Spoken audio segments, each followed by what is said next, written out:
তো তোমরা তো আমার আগের ভিডিওতে কোণারকের সূর্য মন্দিরের সমস্ত কাহিনী আমি বলেছিলাম, তো তোমরা তো সেগুলো দেখেইছিলে। তো কোণারকের সূর্য মন্দির সবটা ঘুরে ওখান থেকে বেরিয়ে পড়লাম, আর বেরিয়েই আমাদের টোটো বুক করাই ছিল, তো আমরা টোটোতেও উঠে পড়লাম।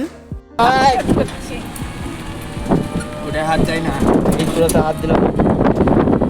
আর যাওয়ার পথেই দেখি এখানে ডাব বিক্রি হচ্ছিল, আর রোদে রোদে যা ঘোরা হয়েছিল তাই সবার শরীর প্রায় অনেকটাই উইক লাগছিল, তাই এখান থেকে আমরা সবাই একটা করে ডাব খেয়েছিলাম।